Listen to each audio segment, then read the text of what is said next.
김세라의 법률톡톡 시간입니다. 앞서 말씀드린 대로 오늘 오전에 나온 포항 지진 위자료 청구 소송 항소심 기각 판결에 대해서 자세히 살펴보겠습니다. 김세라 변호사 나오셨습니다. 어서 오세요. 안녕하세요. 김세라 변호사입니다. 네, 일단 오늘 오전 10시에 있었던 판결 선고가 있었는데 기대와 좀 네, 달리 기각되고 말았네요. 네, 그렇습니다. 예. 원고 청구, 그러니까 포항 시민들 이 원고인데 그 네. 청구가 전부 기각되었죠. 음, 결국 대구 고등법원은 포항 지진이 정부의 과실로 촉발되었다고 보기는 어렵다. 네. 결과적으로는 그렇게 인정한 것 같아요. 음, 그래서 대한민국이 포항 시민인 원고들에게 위자료를 지급할 의무가 없다고 보았습니다. 음, 그러니까 오늘 판결 선고가 난 것은 2023년 11월에 그때 한번 선고가 났었잖아요. 네. 그 선고가 났었던 1심 판결에 대한 항소심 사건 판결이고요. 네. 그래서 그때 1심에서는 위자료 200만 원 음, 혹은 300만 원 위자료 지급하라고 판결이 났었는데 네. 이제 지급 의무가 없다고 위자료 부분을 모두 취소한 판결이 오늘 선고된 것입니다. 네. 정말 포항 시민으로서는 참 실망스러운 음, 결과인데 네, 이게 이렇게 좀 완전히 결과가 뒤집힌 이유가 대체 네. 무엇일까? 이번 판결 이유를 좀 자세하게 음, 설명해 주세요. 한마디로는 아까 말씀드렸듯이 이 지열 발전소 운영이나 여기에 대한 정부의 과실이 없었다고 본 거예요. 네. 네, 그래서 그 과실 부분에 대해서 원고들의 입증이 부족하다 이렇게 음, 재판부가 밝혔고요.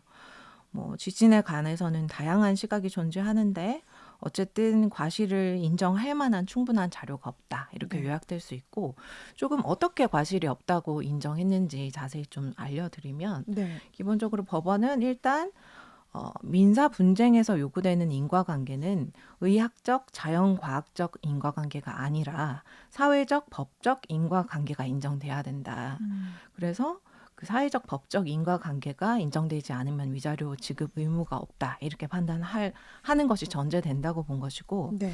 그래서 이 사회적, 법적 인과관계가 있느냐를 봤을 때 일단 과실이 인정돼야 되잖아요. 네. 일단 그 지열 발전소 때문에 지진이 발생한 건 맞다고 봤어요. 네. 지열 발전소가 이 지진을 촉발한 것은 맞는데 네. 그런데 여기에 과연 이 정부의 과실이 있느냐 이 음, 부분에 대해서는 먼저 부지 선정해서 과실이 있느냐. 음, 일단 넥스지오 등은 충분한 조사와 자문을 거쳐서 연구 부지를 선정했고 부지 선정 과정에서 지진을 촉발할 수 있는 활성 단층의 존재를 파악할 수는 없었던 것으로 보인다. 그래서 네. 부지 선정에서도 과실이 인정되기 힘들다고 봤고 음, 또 수리 자극 이전에 미소 진동 관리 방안 같은 걸 수립했을 때 그런 것들이 부실했냐? 그런 것도 부실하지 않았다고 봤어요. 다른 나라들과 비교했을 때 미소 진동 관리 방안 관련해서도 부실하다고 보기 어렵고 그리고 그 관리 방안을 위반해서 이 지진이 촉발되었다고 보기도 어렵다. 이렇게 음, 봤고요. 네. 그리고 지열 발전소 연구 수행 과정에서 과실이 있었냐 이 음, 부분에 대해서도 수리 자극 과정에서 물을 강한 압력으로 주입하거나 5차 수리 자극에 계획보다 많은 양의 물을 주입해서 이 사건 지진이 촉발됐다고 보기 어렵다. 네. 그렇게 그럴 증거가 부족하다 이렇게 봤고 특히 물의 주입 압력이나 유발 지진의 강도는 특별한 관계가 없고 주입된 물의 양이 다른 외국의 지열 발전소 사례와 비교해 봤을 때 되게 많다고 보기도 음, 힘들다. 그렇게 봤어요. 네. 그리고 2017년 4월 15일에 규모 3.1 지진이 한번 발생을 했었는데 네. 그 이후에 조치가 부적절했냐. 그 음, 부분에 대해서도 고의로 이 부분을 은폐하고 부적절하게 조치하지 않았다고 보기 힘들다. 그렇게 음, 봤습니다. 그래서 그때 그 4월 15일 지진 발생 이후에도 바로 수리 자극을 중단하였고 안정적인 수리 자극을 시행하였기 때문에 여기도 과실이 있다고 보기 어렵다. 음, 그렇게 봤어요. 그리고 뭐 지진계 관리, 지진 감시 업무 소홀 등의 과실도 인정되기 어렵다.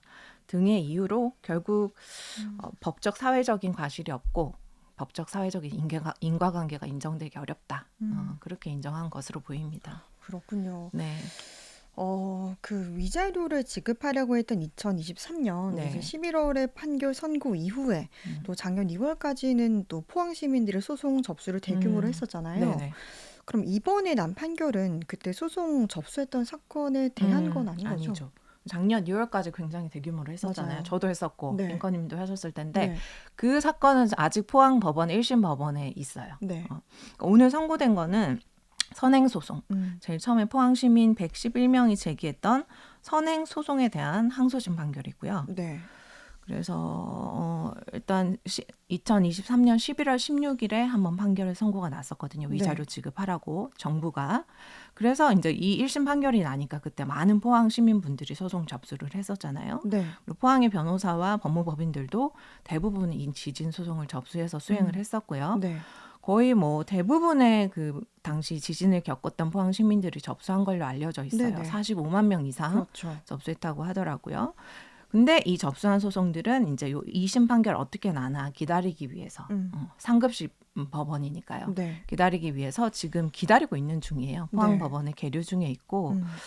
그래서 추정이라고 해서 추후 지정이라고 하거든요. 그래서 네. 2심 판결이 나는 걸 보고 결정하겠다. 이 선행 사건의 확정 판결이 어떻게 나는지 보고 이제 결정하겠다 이런 의미에서 네. 재판이 잠깐 중단된 상태이고 아마 확정되는 대로 선행 사건 확정되는 대로 거기대로 뭐 화해 공고 결정이나 이렇게 마무리할 것 같은데 오늘 기각 결정이 났다고 해서 지금 1심 법원에 있는 그 사건들이 기각 결정이 이제 똑같이 난다고 보기는 힘들고요. 네. 아직 대법원이 또 남았잖아요. 그렇죠. 그래서 대법원 결정까지 기다렸다가 이제 이 선행 사건 확정되는 대로 1심 후행 사건들, 그러니까 1심 법원에 있는 사건들도 결정이 날 것 같습니다. 네. 그러니까 1심이 나고 또 이번에 2심 판결이 선고되기는 했지만 말씀하신 것처럼 아직 대법원 네, 그러니까 맞아요. 3심이 남아 있잖아요. 그죠? 남아있죠. 그래서 아마 이제 2주의 항소 기간이 있거든요. 그래서 오늘 판결 선고 나고 그 판결문이 송달된 때로부터 2주 동안이 항소 기간이거든요. 네. 그래서 항소를 할 것 같고 이거는 근데 이제 원고가 전부 패소한 거죠. 그렇기 때문에 원고만 상고를 할 거예요. 네. 원고가 상고를 할 수 있고 아마 상고할 것으로 보이고요. 음. 그러면 이제 대법원 판결은 그래도 몇 개월 걸리죠. 네. 최소 몇 개월, 3개월 이상은 걸리고 또 상황에 따라서 몇 년이 걸리기도 하기 때문에 알 수 없고요. 또 대법원에서 파기환송되면 또 2심 법원에서 다시 판결해야 될 수도 있어요. 그래서 최종 확정까지는 시간이 좀 걸릴 것 같습니다. 네.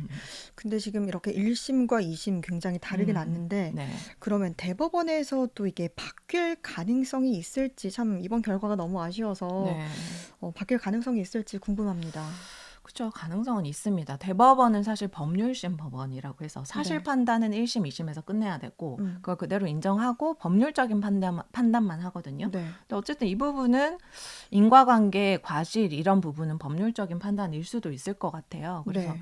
대법원에서는 그래도 정부의 과실이 있고 인과관계, 그러니까 지진과 그 손해 발생과의 인과관계도 인정된다 이렇게 볼 가능성도 없다고 보긴 힘들어서 물론 네. 뭐 높은 건 아니고요. 네. 어쨌든 3심이니까요.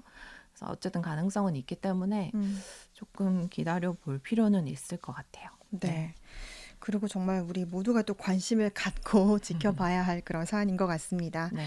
오늘 법률톡톡에서는 포항 지진 위자료 청구 소송, 항소심 기각 판결에 대해 짚어봤습니다.